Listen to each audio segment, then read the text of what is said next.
What's next? Dealing with obstacles in our lives, dealing with roadblocks to our true potential or our easy life. Sometimes you have to take the obstacle, the problem in your life, and just look at it and find out how many problems you've added to it. First, you have to take the problem and look at it and say, okay, here's the problem. Did I add any information from the past, from a history about a problem like this? And then you can just remove that because the past is gone. And although it's interesting information, it's irrelevant. You have to live in the right now. What is the problem right now? Forget what happened before. Forget what previous experience was. What is it right now? And then from there, think about, have I added information which I think the future will indicate with this problem? You have to remove that because you don't know. The future is not written. So you have to deal with the problem again, right here and now. And what is the problem right here and now? Next, you have to go with perception.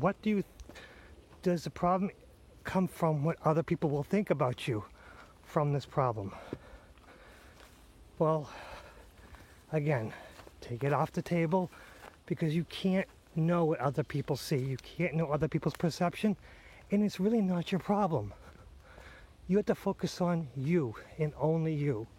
If this problem is a deal, fine, it's right there, right in front of you.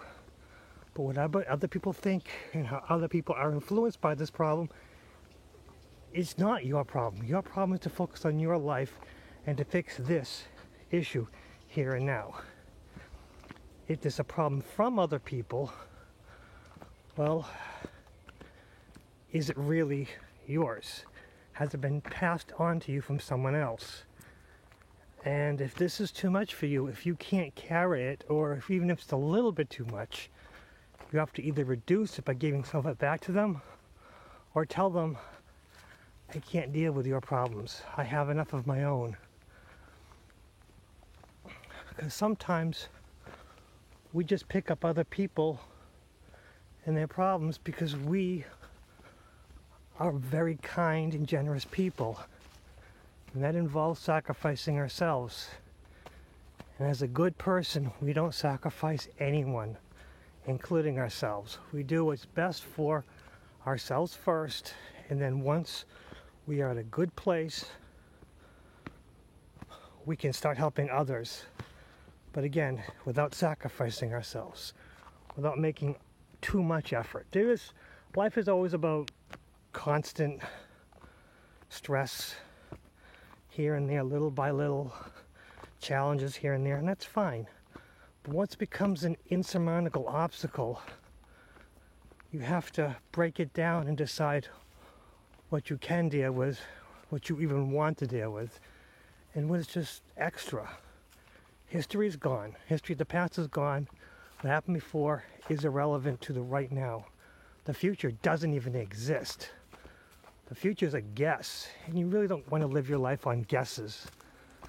I mean, intuitive kind of knows what the high potential is going to happen, but sometimes even being psychic, you have to remove what you know. It's only a safety measure to know what the future is going to hold. But again, it's not written in stone. It's not real. So once you've broken the problem down into its major significant portion, it tends to be smaller and much easier to deal with. Because if you deal with what the problem is for today, forget about what the problem was yesterday, and forget what the problem can bring tomorrow, and just deal with the problem as it impacts you today, you'll be a lot better off.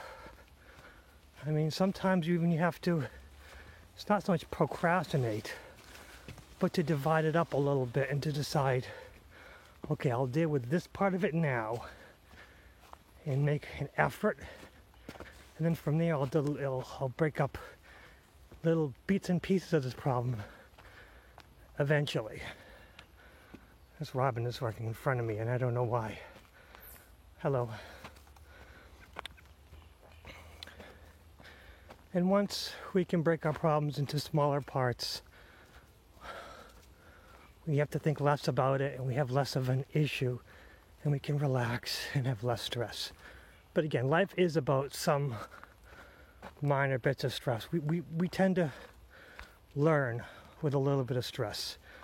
But too much stress will cause us to lose our focus. And losing our focus on the path is the worst thing that can happen.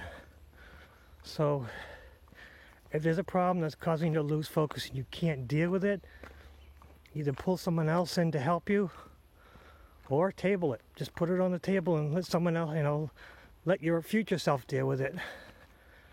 I mean, if there's a time limit, maybe you can extend it, or maybe once you consult with someone else, they will know. They'll have a different perspective and they'll be able to see things and might be able to give you a better perspective. It's weird that us intuitives tend to rely mostly on ourselves and seldomly pull others in, because a lot of times we know better. We know how things should be, and when you involve others, it kind of diverts the whole subject and it kind of breaks up, makes the problem sometimes even worse. But if the problem is bad as it is, you have to bring others in and say, okay, this is the issue, and bring it as the most compassionate way possible with no, I can't handle this is too much for me. You say, well, this is an issue that I'm having trouble getting through, and I kind of would need some help.